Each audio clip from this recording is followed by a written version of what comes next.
Welcome to the Brad and Taylor Show. Today we have Michelle Saward. You're listening to the Brad and Taylor Show, a podcast that inspires entrepreneurs to pursue their passions. We're sitting down with some of the best to learn how they got started and some lessons they learned along the way. How's it going, Michelle? Good. Thanks for having me today. Of Awesome. course. Yeah. Okay. So let's get started. So let's go way back when you were little. What did you want to be when you grew up? Rich. Well, how'd you go from rich to being rich? I'm just kidding.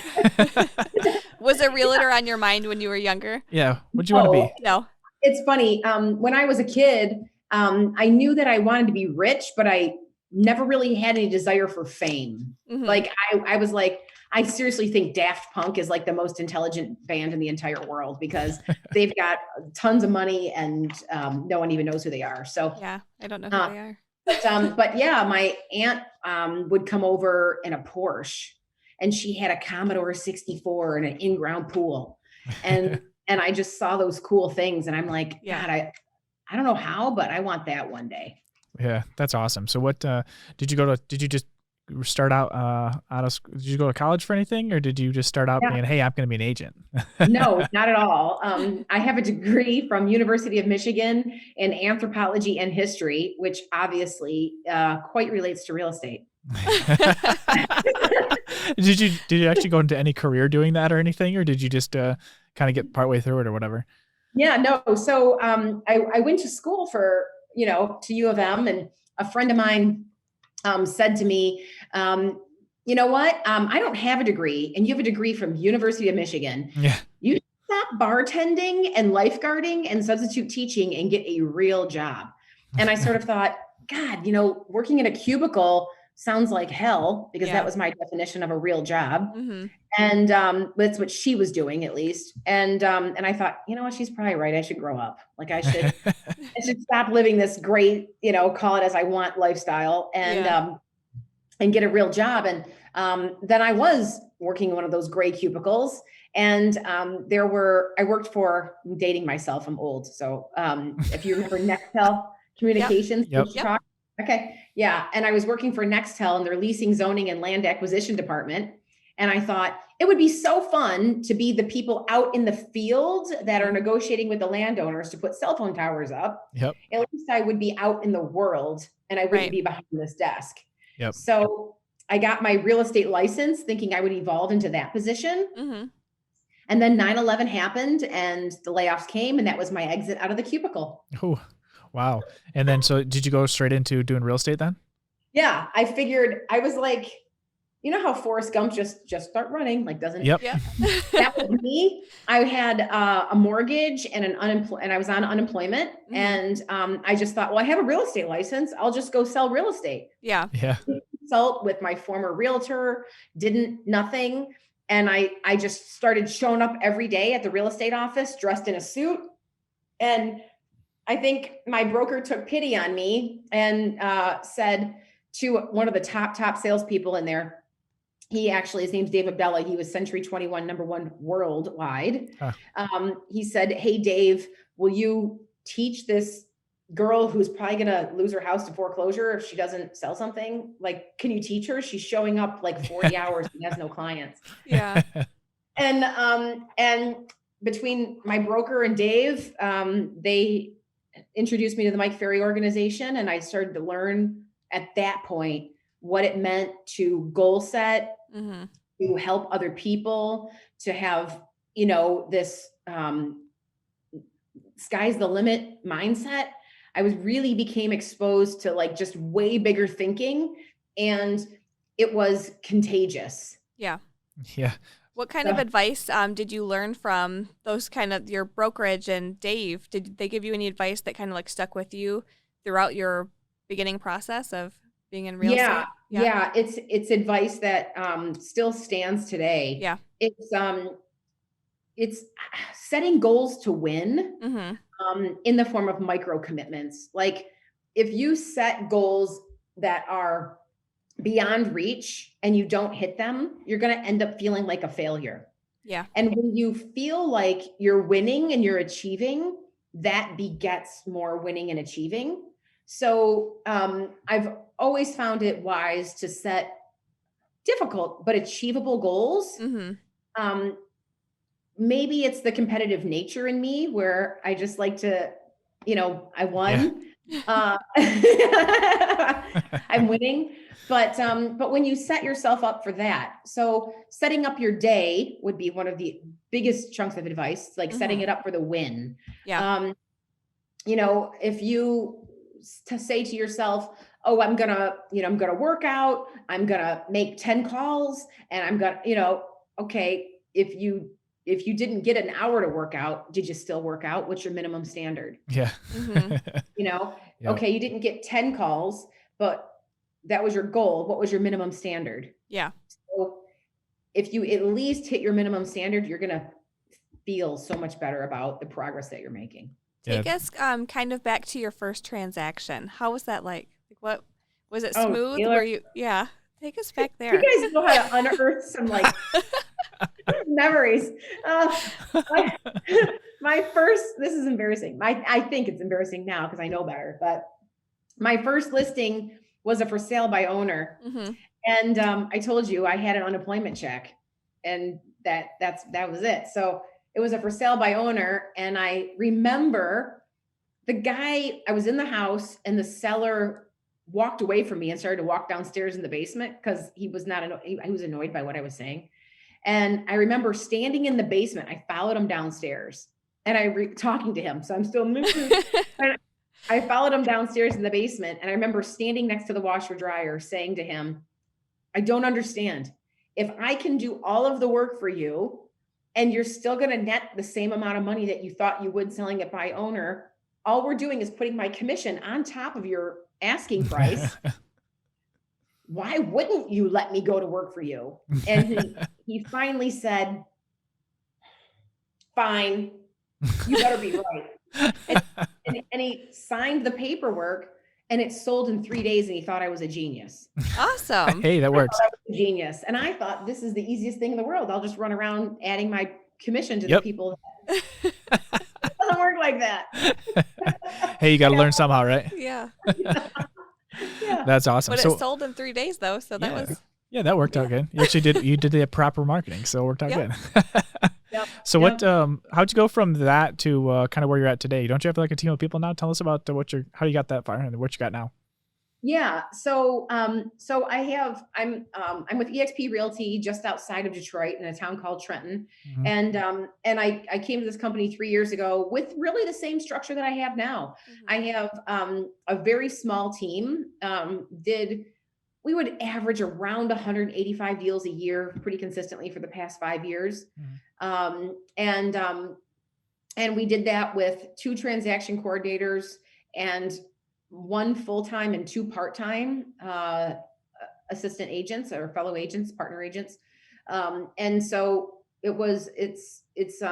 we run pretty hot and had a pretty good clip. And I don't remember what the question was now. How'd you get to where you're at today and what you got now? How do we get to where we're at? So that was a journey. That was a process. I mean, when I was stuck at like 45 deals a year or so, that's when I got coaching and realized I needed to hire an assistant and not a buyer's agent, an assistant to help with the paperwork and the process for customer service standpoint. And then as we evolved, you realized you have more leads than you can service and then add a buyer's agent. It started as a part-time buyer's agent, then it grew to full-time buyer's agent. And then as the leads keep coming, you'll recognize the pattern of where your holes are and just start backfilling that space. Yeah, that's awesome. What kind of goals do you have for you and your team going forward here in the next 5 years? Do you guys have anything that you have on mind that you want to accomplish here soon, or? I do. Yeah. I've got a lot on my plate for the next 5 years. Okay. Tell us about it. I really do. I have more stuff on my plate than my office really likes me to openly admit to. Yeah. They're like, slow down. Yeah. You're moving too fast, lady. We have to get stuff in order. You're talking what's going to happen in 5 years from now. We're just working. You always got to think ahead though, so you can make that plan to get there. That's exactly. Yeah. I do. And then I verbalize it and they tell me to shut up. They're like, it's too much. But Yeah, I mean, where my goal is now is building something bigger than me. It's building beyond what I could do on my own through helping other people grow. Mm-hmm. I'm in love with the idea of team building, watching agents grow in production. It has been the most rewarding, joyful component to what's going on in my life now. This is 20 years in a couple weeks that I'll have been in the business. And it's that evolution of pay it forward. Yep. So that is making real estate a lot of fun for me right now. Mm-hmm. Yeah. And so I'm working systematically to help other agents grow. Like that is one of my biggest focuses right now. Yeah, that's awesome. What kind of advice would you give someone just starting out in the business? Like something that kind of point them in the right direction? The first bit of advice I give anyone, period, is you need to create your database immediately. I don't care if you open up Google Drive and you type in their names, their email addresses, and their phone numbers. I don't care if you got to go on Facebook and stalk them. I asked a girl in my office the other day, I said, how many people in your database? She goes, 40. I said, how many people were at your wedding? She goes, 300. I go, fill that up. Those are the people in your database, because we're changing.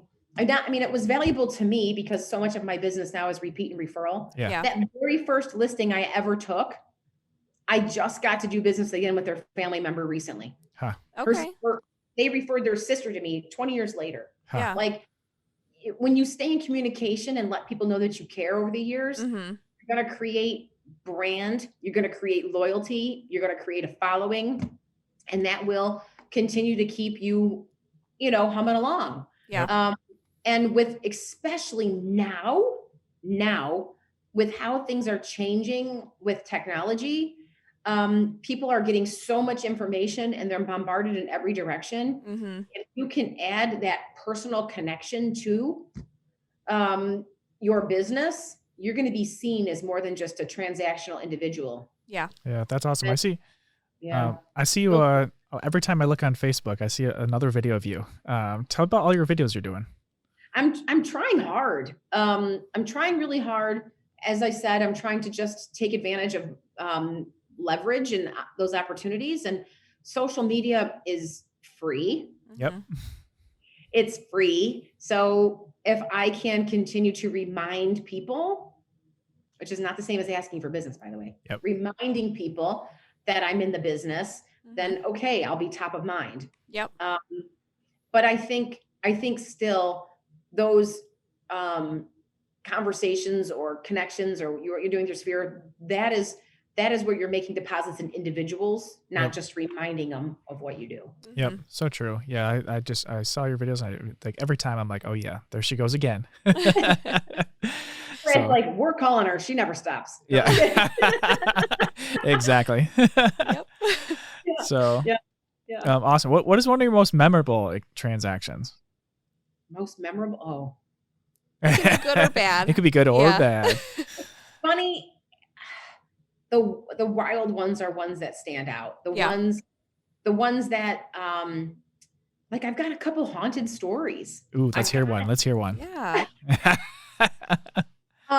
I've got, a couple, like one of them, was a house I bought. Okay. And you really want me to go here on your show? Oh yeah, let's go for it. Let's go for it. These are the good stuff. About this. Creepy, and people are gonna think I'm weird. This is the good ones. Okay, all right, I'm a creepy weirdo. Okay, so I bought this house. I was gonna either fix it up and flip it, or I was gonna rent it out. And the sister had contacted me because her brother had committed suicide in the house, and her brother was a schizophrenic, and he had a lot of troubles. He was also had a drug problem and schizophrenic problem. Like, it was not a poor fella. Like, he was a tortured soul. And so I'm in the house and I'm working, and I was painting in the bathroom. This is a long time ago. I was painting in the bathroom, and I felt compelled to just say, yeah, you were successful this time. You can go to the light. Like those, I didn't hear anything. I didn't feel anything. I Mhm. just felt I should say those words out loud. Huh. My Yeah. husband went to go pick up lunch. I was alone. I was finishing up painting. I didn't feel creepy. It wasn't nothing, but I was just like, yeah, you were successful this time. It's okay. You can go to the light. Like, you know, it's, yeah, you know? And so then my friend, her name is Kathleen, if she's watching this, she's also a real estate agent, had invited me to go to see a psychic for lunch. Like, let's go at lunch and we're going to go see a psychic. Okay. Okay, cool. Let's go. At that point in time, the only person I ever knew who died was my grandma. Yeah. I was like, okay, let's go. So we go to lunch and the psychic says, well, I communicate with the dead and there's a gentleman here that would like to talk to you. And I was like, a gentleman? Yeah. Don't be gentlemen that Yeah. are dead. And well, maybe it's your friend. Hey, Kathleen, is there like a bald man and he's a father of one and he lived out west in Arizona or something? Do you know this guy? He's dead. He wants to talk to you. Now, okay. God, this guy's stealing my money. He had a substance he becomes really persistent with me. He had a substance abuse problem. He was a single dad. He's bald. He's very polite. He's an alcoholic, and he tried to commit suicide, and possibly it was an argument, whether it was an accident or whether he tried in a car accident. Come on. You know what I'm talking about. Yeah. This conversation was as familiar to me as it is to you right now. Huh. Okay. I don't know this guy. Yeah. His name starts with the letter J. Jerry. Gerald. You come on. I'm like, Nothing. Yep. thanks for taking my $30. Have a great day. Yeah. Right. When did that kind of left. resonate, like who she was talking about? Yeah. I'm like, I don't know what this psychic's talking about. What a waste of my money. Okay. Well, hope Kathleen got her fill because she invited me to go. Yeah. So they gave us back then, because this is probably what, I don't know, 15 years ago or something, cassette tapes that here's the recording of your. Yeah. Okay. Yeah. And I had it in the cassette deck and I was driving over to the house to finish working on it, or, whatever we're doing over there, still working. Yeah. And I had this moment and I called the seller, the sister, and I said, was your brother a single dad? Did he live out west? Is his name Jerry? Was he an alcoholic? Was he involved in a car accident that looked like it might have been a suicide? She goes, did we leave some of Jerry's stuff at the house? Oh my goodness. Wow. Like, how did you know all this about him? I'm like, what? Wow. Wow. Yeah, that's crazy. That's the best one. I like that one. Yeah. See, those are the good ones. I was tripped. How did you feel going back into the house alone after that? Were you like, oh no? It was okay because I knew, like, he wasn't being a boogeyman. Yeah. He knew I cared. He knew that I was like, yeah, you can go to the light. It's okay. Like, and I never felt creeped out by him. Mm-hmm. But I was like, that's the weirdest thing, period. Yeah. That's never happened to me in life when it comes to this stuff and in real estate. Yeah. That was a good one. Thanks for sharing that. Yeah, that one's awesome. Well, that's awesome. That's crazy. Well, we got one more question for you, Taylor. Yeah. How do you think we would test a calculator just to see if it's working? How do you test a calculator? How do I test a calculator to see if it's working? Yeah. A regular calculator to see if it's working. Yeah, how do we know it's giving us the right answer? What's that? How do we know it's giving us the right answer? When you calculate out your commission in your head. I mean, you're doing it in your head, but Yeah. Yeah, you did it on a calculator back in the day, maybe. Yeah, I still do now. Yeah. How do we know that it's giving it the right answer? Yeah, how do we know? I mean, I guess it's an assumption. Yeah. We don't know. We don't know. We like to ask the brain teasers at the end. Yeah, we ask a brain teaser at the end. Yeah.